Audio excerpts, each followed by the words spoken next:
केवळ अफवेवरून सोलापूरच्या मोहसिन शेख या 28 वर्षीय अभियंत्याचा पुण्यात दगडानं ठेचून खून करण्यात आला। त्याला आता बरोबर पावणे 5 वर्ष झाली। मोहसिनचे कुटुंबीय अजूनही न्यायाच्या प्रतीक्षेत असतानाच यातला एक आरोपी धनंजय देसाईला न्यायालयानं जामीन मंजूर केला। धनंजय लवकरच कोठडीतून बाहेर येईल। या पावणे 5 वर्षांमध्ये मोहसिनच्या कुटुंबियांची अक्षरशः दुर्दशा झाली आहे। मोहसिनच्या खुनानंतर न्यायाच्या प्रतीक्षेतच त्याच्या वडिलांचं 1 महिन्यापूर्वी निधन झालं। मोहसिनची आई आपल्या तरण्या मुलाच्या आठवणीनं रोगग्रस्त होऊन अंथरुणाला खिळू नये, संताप यावा अशी बाब म्हणजे मोहसिनच्या हत्येनंतर पुण्यात झालेल्या बॉम्बस्फोटानंतर दिल्ली आणि मुंबईच्या एटीएसनं चक्क मोहसिनच्या कुटुंबियांची चौकशी केली। अवघ्या महाराष्ट्राला संताप यावा अशी मोहसिनच्या कुटुंबियांची अवस्था झाली आहे।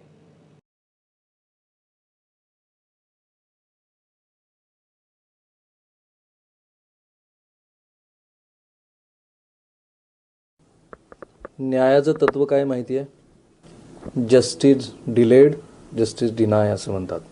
जेवढा तुम्ही उशीर कराल न्याय द्यायला तेवढीच ती न्यायाला किंमत राहत नाही।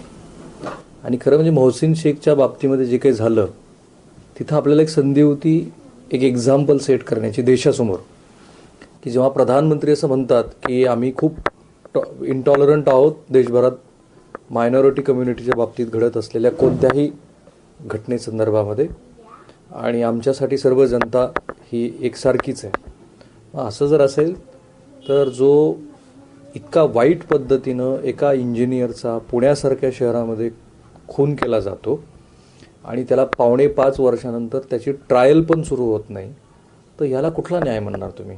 हा न्याय आहे? आता मोहसिनचं जे कुटुंब आहे ना, हे त्यांचे छोटा भाऊ आहे, आज त्याचं वय वर्ष 31 आहे, हे त्यांचे 2 चाचा आहेत। आई पलीकडच्या खोलीमध्ये आहेत आणि त्या बोलू नाही शकत। वडील 1 महिना झाला, आज 17 डिसेंबरला त्यांचा इंतकाल हो गया ना उनका, आणि ते पूर्ण तणावात होते। डायबिटीज, ब्लड प्रेशर ह्या आजारांनी त्यांचा मुलाचं हे जे काही झालं त्याने त्यांचे प्राण घेतले। आणि आता आईला सुद्धा तीच परिस्थिती आहे, त्यांनाही ब्लड प्रेशर आहे, शुगरचा त्रास आहे। आणि त्या पलीकडे असून सुद्धा, ह्या पडद्याच्या पलीकडे असून सुद्धा त्यांची आता ह्या माध्यमाच्या प्रश्नालाही फेस करायची तयारी नाही, कारण त्यांना असं वाटतं की शेवटी बातम्या येतात त्याच्या पुढे काही हरकत नाही, है ना? बरोबर, वही तो हो रहा है ना जी। सिर्फ न्यूज़ बना रहे हैं और कुछ नहीं हो रहा। सिर्फ न्यूज़ ही होता है। एक्चुअली होता क्या है सर कि ये चीज़ें जो होती है कि आप जैसे कि आप लोग आते हो बताते हो कि ये ऐसा चल रहा है कि आपको न्याय मिला नहीं, बस होते रहता है कि लोग क्या करते हैं कि कुछ वो जब जैसे बोलते हैं ना गर्मा गर्मी रहता है तो वो सब चीज़ें थोड़ी देर के लिए रहती है, फिर बाद में क्या होता है कि सब लोग भूल जाते हैं, अपने अपने काम में रहते हैं, ये सब चीज़ें याद नहीं रहती कि हाँ इनका कुछ हुआ था एक्चुअली कि जॉब के लिए लेवल या कुछ ऐसा, क्योंकि वो न्यूज़ में आप लोग जब तक दिखाते हैं तब तक ही रहता है। तो अभी पौने 5 साल हो गए, आपका विश्वास तो बचा है क्या अभी? सर देखो क्या विश्वास, इतने लोग आके गए, इतना कुछ, अपन विश्वास किसी पे भी नहीं रहा सर, सही बोले तो, क्योंकि ऊपर वाले से पहले से भरोसा हम लोग को ऊपर वाले पे ये है, यकीन है। बाकी लोग को क्या है कि अब मैं 4 से 5 साल में बहुत कुछ देख चुका हूँ सर। जैसे कि लोग बोलते हैं कि हाँ हम आपको देखेंगे, कॉम्पनसेशन दिलाएंगे या जॉब दिलाएंगे, आपको कुछ नहीं होगा, ये नहीं होगा। बस हम कोर्ट कचहरी हॉस्पिटल ये तीन चीज़ें लगी हैं बस 4 साल से। मैं तो यही फेस कर रहा हूँ ना, मेरे प्रोफेशनल और पर्सनल लाइफ में पूरा टोटली डिस्टर्ब हो रहा हूँ, क्योंकि ये चीज़ें लगती हैं कि कोर्ट वाले आ गए कि हाँ चलो ये यहाँ पे जाना है, कि वो एफिडेविट आ गया, वो साइन हो गया, ये हो गया। ये हमारा जैसे कि 4-5 सालों में हमारी खुद की फैमिली का तो हालत ऐसी होगी कि हमको खाने और कमाने के लिए पैसे कम पड़ रहे हैं कि 5-10 हज़ार में, सोलापुर में 10 हज़ार में कुछ नहीं, आज घर नहीं चलता।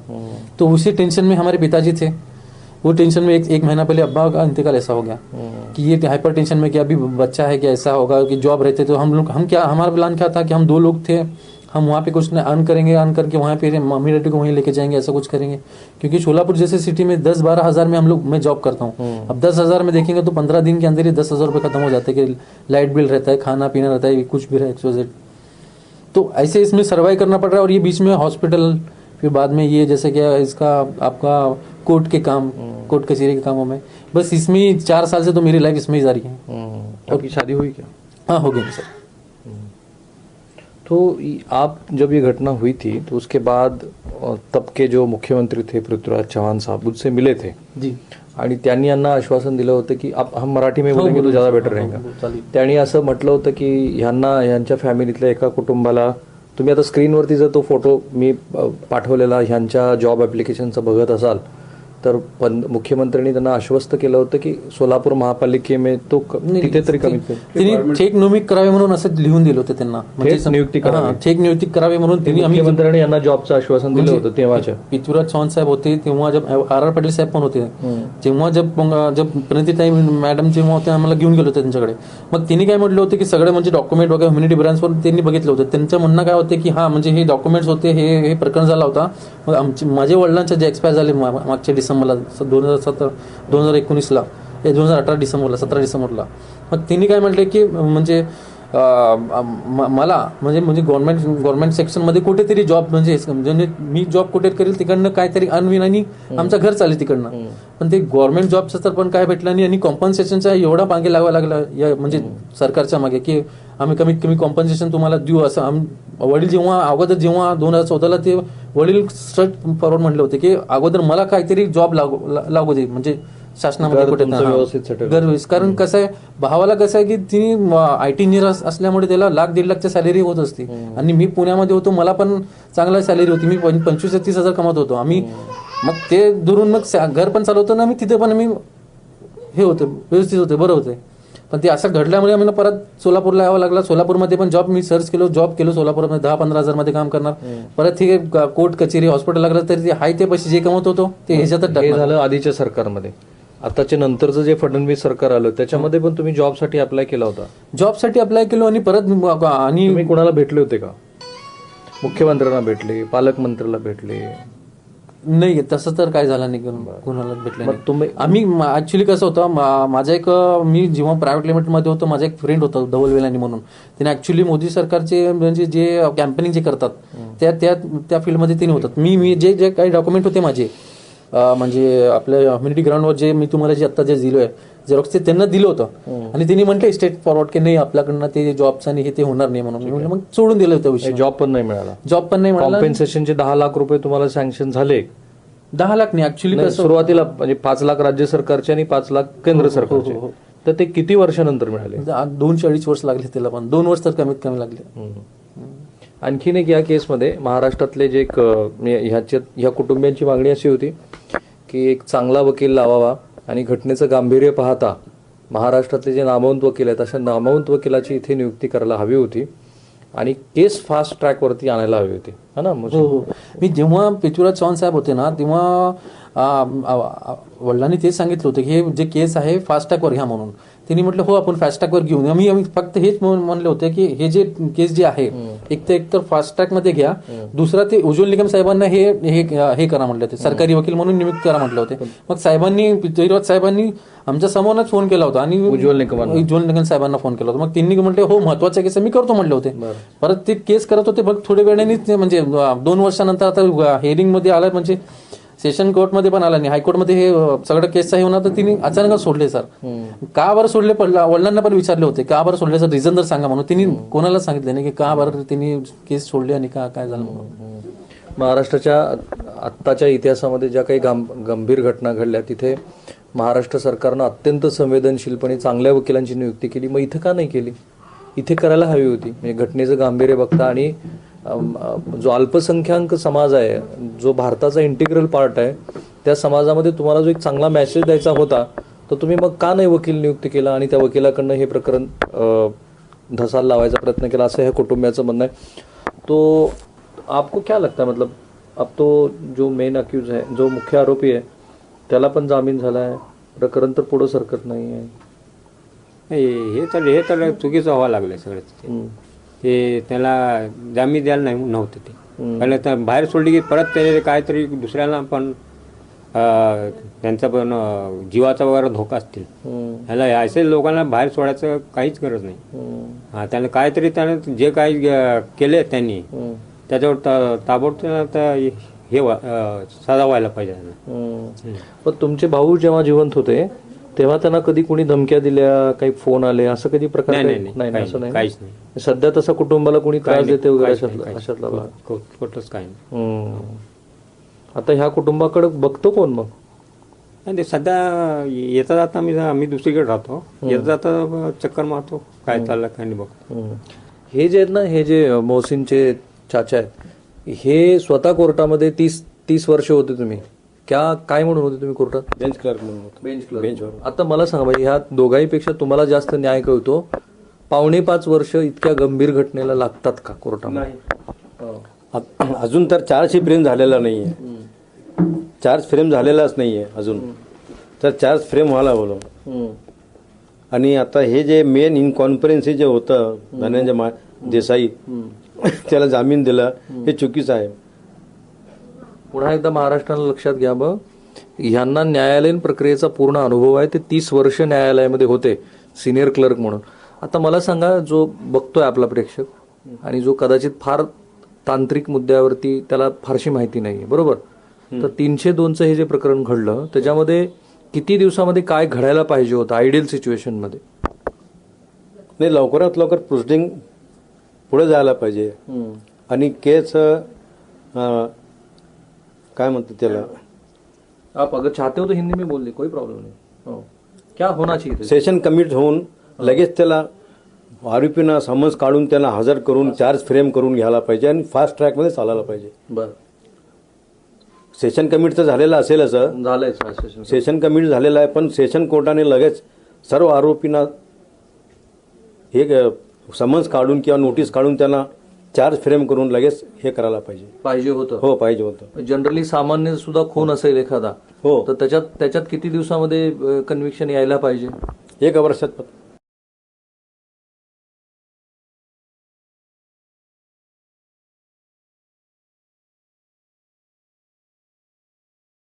मला अगदी छोटाच प्रश्न तुम्हाला विचारायचा आहे की आता ह्या स्थितीमध्ये एखादा आरोपी जामिनीवर सुटला, तो त्याचा खरं तर सर्वोच्च न्यायालयाचे सगळे ज्या गाईडलाईन्स आहेत ते पाहता त्याला जामीन न्यायालयानं पूर्णपणे विचारपूर्वकच दिलेला असावा असं आपण गृहीत धरू. कारण कोणत्याही आरोपीला विनाकारण त्याचे ट्रायलच सुरू नसेल तर त्याला कोठडीत ठेवू नये अशा अनेक वेळा ज्या गाईडलाईन्स आलेल्या आहेत सुप्रीम कोर्टाच्या.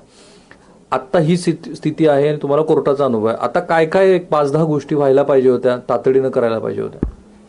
म्हणजे आरोपींना हे पोलीस स्टेशनला दररोज हजेरी द्यायला पाहिजे. हजेरी द्यायला पाहिजे आणि डे टू डे मॅटर चालायला पाहिजे होतं. डे टू डे म्हणजे लगेच फास्ट ट्रॅकमध्ये जाऊन डे टू डे मॅटर चालून तारखा जवळ गेऊन ते चार्ज फ्रेम करून लगेच हे करायला पाहिजे होतं. आपको लगता है ये जिस तरीके से डिले हुआ है, जो जेवढा काही उशीर होत आहे, न्याय मिळण्याच्या दृष्टीने वाटली वाटचाल सुरू आहे? नाही, अजून तर दिसत नाही तसं. नहीं ना? आपको लगता है? नाही, बिलकुल नाही. बच्चों को जिसका मर्डर हुआ, ज्याला अत्यंत वाईट पद्धतीने मारलं गेलं, त्याला तरी न्याय मिळेल असं वाटतं का? तसं तर काय वाटतं का की 5 वर्ष 4.5-5 वर्ष झाले ना, आतापर्यंत कायच त्याचा निकाल आलेला नाही. मी ही मुलाखत सुरू करायच्या आधी सुद्धा या कुटुंबियाची याच भावना होत्या आणि म्हणून मी हे प्रश्न विचारला. तुम्हाला वाटतं की न्याय मिळण्याच्या दृष्टीने आपली सगळी वाटचाल सुरू आहे? नाही सर, म्हणजे कसं आहे माहिती आहे का, मी 4-5 वर्ष झाले, म्हणजे 5 वर्ष झाले, पण म्हणजे न्यायाचं कसं आहे की अजून फास्ट ट्रॅकवर म्हणले होते तेव्हा साहेब, आणि अजून ते सेशन कोर्टमध्ये पण आणि अजून ट्रायल बेसवरच चालू आहे. जवळपास म्हणजे जे शिक्षा म्हणजे त्यांना घ्यायची होती आणि जामीन पण भेटली त्यांना. आता कसं आहे माहिती आहे का, लोकांना म्हणजे कसं झालंय, फक्त न्यूजवर बघतात आणि हे करतात की नाही हे असं होतं, हे मुस्लिम होता, दाढी होती, टोपी होती, मारून गेले, हे काय झालं नाही. म्हणजे अजून दुसरे म्हणजे हे लोकांना तुम्ही म्हणजे अजूनपर्यंत काय शिक्षा देत नाही, अजून ते जामीनवर बाहेर येतात, तसंच फिरतात. आणि तुमचे जे पोलीसचे म्हणजे पोलीस कर्मचारी जे लोक आहे, जसं की ATS वाले परत येऊन आमची चौकशी करतात की तुमच्या कुटुंबात किती लोक राहतात, किती लोक पुण्यात काम करतात, किती सोलापुरातला आहे. एक मिनिट. हा अत्यंत गंभीर प्रकार असेल की मोहसिनच्या मृत्यूनंतर सुद्धा ATSने चौकशी म्हणजे किती वेळेला चौकशी केली? 2 वेळा चौकशी केली. माझे म्हणजे जे आत्ता जे आहे म्हणजे त्याने स्वतः पण DYSP होते इथं आपला सोलापुरात होते, आता त्यांची ट्रान्सफर झाले. मग त्यांनी पण तेव्हाच त्यांच्या थ्रू ते ऍक्च्युली आल्यावर त्यांनी आम्हाला येऊन आमची इन्क्वायरी करायची गरज नव्हती त्यांना पण. म्हणजे दिल्लीवरनं पण आले होते, मग पुण्यावरनं आले होते, आले काय सांगता? म्हणजे तिने येऊन म्हणजे आम्हाला विचारत होते की तुमच्या हा विक्टिम असल्या म्हणून की तुमच्या घरी किती लोक आहे, तुम्ही काय करतात, तुम्ही कुठे जॉब करतात, तुमच्या पुण्यात अजून किती रिलेटिव्ह आहे, त्यांनी काय करतात, म्हणजे आरोप म्हणजे करणारे जे आहेत त्यांच्यात तुम्ही चौकशी केली नाही. आणि आम्ही जे फक्त मोबाईल केव्हाची घटना आहे हे जेव्हा झाला होता तेव्हाची घटना आहे. बरेच काही लोक आले 2 वेळेला तुमची घटनेच्या मृत्यू म्हणजे मोहसिनचे हे वडील होते आणि वडील म्हणजे समजून घेतले होते. आणि जेव्हा आर पाटील साहेब आणि जे तुमचे जेव्हा पृथ्वीराज चव्हाण साहेब स्पष्ट एनडीटीव्ही मध्ये आमच्या वडिलांचा काय म्हणणं होता की जे आरोपी आहेत त्यांना शिक्षा होते, बाकी दुसरे म्हणजे लोकांना म्हणजे गैर अफवा वगैरे जाऊ नये आणि म्हणजे दुसरे कुठलेही कास्ट असू दे म्हणजे त्यांना काय प्रॉब्लेम होऊ नये म्हणून आम्ही काय स्पष्टपणे सांगितलं की जे आरोपी आहे मुख्य जे आरोपी आहे, जेव्हा जे 22 लोक होते, मी पण 4-5 लोकांना बघितलं होतं, मी पण आय विटनेस होतो, मी पण जाऊन बघितलं होते. हा, मग त्यांना मी काय सांगितलं होतं की जेव्हा जे आरोपी लोक आहे त्यांना फक्त शिक्षा व्हायला पाहिजे, बाकी दुसरा हे निघून. म्हणून आर पाटीलनी स्वतः फोन करून सांगितलं की तुम्ही जे स्टेटमेंट दिले भारतात म्हणजे ते थँक्यू म्हणून आम्हाला वडिलांना हे केलं होतं की नाही तुमच्यामुळे काही लोकांना नुकसान झालं. यांच्या वडिलांनी सामाजिक सलोखा राहावा म्हणून जे मुख्य आरोपी आहेत त्यांनाच शिक्षा व्हावी, इतरांना जे अफवेवरती टोटल जे 17 आणि 18 जे टोटल 22 लोकांना शिक्षा व्हावी, इतरांना होऊ नये. बाकी दुसऱ्यांना सोलापुरात आणि पुण्यात लई हवा पसरली होती, तिथं सनईनगर आणि इथं सय्यदनगरमध्ये लई लोक थांबले होते. मी पण असं न की सोलापुरातच काम केलं, पुण्याला पण मी अगोदर जात होतो, अंकल पण राहत होते, मग मला पण माहित होतं बाहेर काय चालू आहे. मला माझे दोन्ही फोन ऑफ केले आणि मला पोलीस कमिशनर पुण्याचे जेव्हा होते त्यांच्यासमोर बसवले. मग त्यांनी म्हटले की नाही, मग वडिलांचा फोन आला की तू काय करू नको, म्हणजे मोठा भाऊ ते मला इथं घेऊन आले. मग आमचं म्हणणं काय होतं की तुम्ही फक्त म्हणजे हेच करत होते ना की तुमचं आराम से सोचिए, मैं समझ सकता हूँ. म्हणजे कसं असते माहितीये का, लोकांना फक्त कसं आहे. आणि जेव्हा पुण्यातले लोक कसं होते माहितीये का, आपल्या सोलापूरचे लाख चांगले लोक आहे, 20 लोक होते तिथे थांबले होते. जेव्हा माझा भाऊ पडला होता ना, मी एकटाच होतो फक्त त्याच्या उचलायला गेलो होतो. 9:30 वाजता नमाज पढून येत होतो ना, मग 20 लोक फक्त टोनी बघत होते, काय केले नाही. मी समोरच्या माणसाला पण सांगितलं की 2 मिनिट फक्त साईडला ठेवून आणि हॉस्पिटलला घेऊन जाऊ म्हटलं होतं, पण एकही असं नव्हतं. सगळे लोक होते तिथं, म्हणजे एक पण आला नाही की हा चला उचलून आपण घेऊन जाऊ म्हणून. म्हणजे असे असले पण लोक होते पुण्यात. पण ती घटना जेव्हा घडली तेव्हा तुम्ही किती वेळा तिथे पोहोचले होते? आणि मोहसिन जेवण लगेच म्हणजे कसं जिवंत होता ना, माझ्या हातात होता. मी उचलून त्याला थांबलो, परत माझी बाईक आणायला रूमला गेलो, परत यूज पर्यंत तिने असं आवाज करत होता, म्हणून आवाज येत होती, पण कोणी एकही सिंगल माणूस येत नव्हता की त्याला उचलून घेऊन जाऊ म्हणून. मी स्वतःच त्याला उचललं, माझ्या पूर्ण रक्तात हे झाला होता. मी उचलून तो पण पोलीसची गाडी आली, मी पोलिसांना तेच सांगितलं मग की साहेब माझाच भाऊ आहे असं झालाय म्हणून. मग मी उचलून त्याला घेऊन घेऊन गेलो होतो नोबल हॉस्पिटलला घेऊन गेलो मग पोलीसच्या गाडीमध्ये. मग तेव्हा काय झालं की 12:30 वाजता ते ऍक्च्युली तिथं कोणीतरी होते पोलीसचे डिपार्टमेंटचे, तर पटेल म्हणून कोणतरी सय्यदनगरचे पिया होते, त्यांना तिने अपॉइंट केलं, कारण का मोबिड येणे म्हणून त्यांनी गप्प बसतील म्हणून. आम्ही तेव्हा पण काय केलो नाही. तेव्हा पण लई लोक म्हणले होते की पुण्यातले तुम्ही थांबा, असं करू तसं करू, हे असं झालंय म्हणून. पप्पा काय म्हणले नाही तसं आपल्याला काय करायचं नाही. इथं सोलापुरात आल्यावर सोलापुरात पण इथले पण लोक म्हणले की थांबा, तुमच्या भावाला नाहक मारलेला आहे, त्यांना बॉडी घेऊ नका, बॉडी घेऊन आपण 7 रस्त्याला थांबू, हे करू, आपण असं करू तसं. मग तेव्हा आमचे वडील आणि आमचे जे म्हणजे माझे जे जिजू आहे त्यांचे वडील राष्ट्रवादी शहर अध्यक्ष होते कैमुरान साहेब, त्यांनी पण एक्सपायर झाले. मग त्यांनी पण तेच म्हणले, आणि माझे आत्या जे होते DYSP खान साहेब, त्यांनी पण तेच म्हणले की होणार काय की तसं. त्यांनी इन्क्वायरी कसंच होते पोलीसवाले की तुम्ही मोडींमध्ये कोण कोण होते, काय आहे, कसं काय काय केलं, ते परत काय तिने आमच्या फॅमिलीवरच येणार. पण मला ही घटना ना ही जास्त गंभीर वाटते की ज्या घरातल्या व्यक्तीचा खून झालेला आहे, ज्याच्यामध्ये प्रकरण न्यायप्रविष्ट है, तिथे दिल्ली से जो आए थे वो कौन लोग थे? IB के थे? ATS वाले थे लोग वो, और यहाँ से हाँ दिल्ली से भी आए थे. और वो लोग ऐसे इंक्वायरी करे थे ना सर, जैसे कि हम लोगों ने कुछ तो कांड करके आए हुए पुणे में, या हम लोग के यहाँ सब जैसे कि वो हमारे यहाँ सब टेररिस्ट वगैरह जैसे कुछ रहते बोल के. क्या सवाल पूछे गए आपसे? नहीं, आपकी फैमिली में कौन थे, आप कहाँ थे, वो क्यों, कितने लोग थे, मैयत में कितने लोग आए थे, वहाँ काम करने के नंबर कौन है, वो कहाँ काम करते हैं. मैं बोला सर ये आप हमारी इंक्वायरी क्यों कर रहे हो, हम लोग तो विक्टिम है ना, हमने तो फरियाद दी है ना वहाँ पे कि ऐसा शायद हो सकता है कि एविडेंस जमा करने की भी बात हो. एविडेंस के लिए अलग क्वेश्चन रहते हैं ना सर, आप सब सही रहेंगे ना. और ये हो गए दिल्ली के लोग ATS से. फिर महाराष्ट्र ATS से कितने लोग आए थे? पुणे से आए थे 2-3 लोग आए थे. जब पे भी क्या पूछा? वही क्वेश्चन हो रहे थे कि क्या कैसे हो गया था, क्या हो गया था. गोपीनाथ पाटिल साहब जब वहाँ पे ये थे, इंचार्ज थे, मेरे ख्याल से बाद में उनका ट्रांसफर सोलापुर में भी हुआ. मनोज पाटिल साहब भी थे DCP साहब, अभी वो सोलापुर में ही है ग्रामीण में. तो उन्होंने बहुत हेल्प की थी गोपीनाथ पाटिल साहब ने. उन्होंने क्या बोला था कि देखो कि आपका जो भाई है वो नमाज पढ़ के घर पे आ रहा था, क्योंकि हम लोगों को सर मैं तुमको बोलूँ क्या, मेरा सैलरी और उसके सैलरी में डिफरेंस था 10-12 हज़ार रुपये आते थे। वो सैलरी हम घर पे बेचने के बाद हम 2 दिन से खाना नहीं खाए थे। पहली बात तो उस दिन 2 जून जो हुआ था ना, हमारे पास पैसे नहीं थे कि खाना खाने तक के।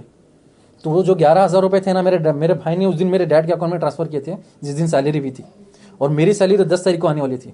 तो हम लगातार 2 दिन से खाना नहीं खाए थे। बाजू वाले की तरफ से थोड़े चावल थे, 2 दिन से वो सिर्फ चावल खा के 2 दिन से वैसे थे। और जो हमारे डब्बे वाली थी, जिसको पैसे देने थे, वो पैसे देगी वो भी दूसरे गाँव को गए थे। तो हम आने के बाद भी फिर ये फील होता था कि साला इतना वहाँ रह के इतना ये करके भी।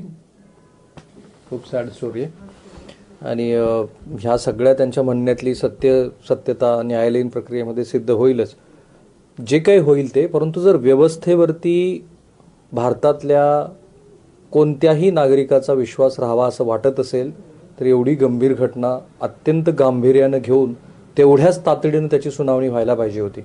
तुम्हाला असं वाटत नाही का हा इंटरव्ह्यू पाहणाऱ्या कोणत्याही सुजान सुज्ञ माणसाला?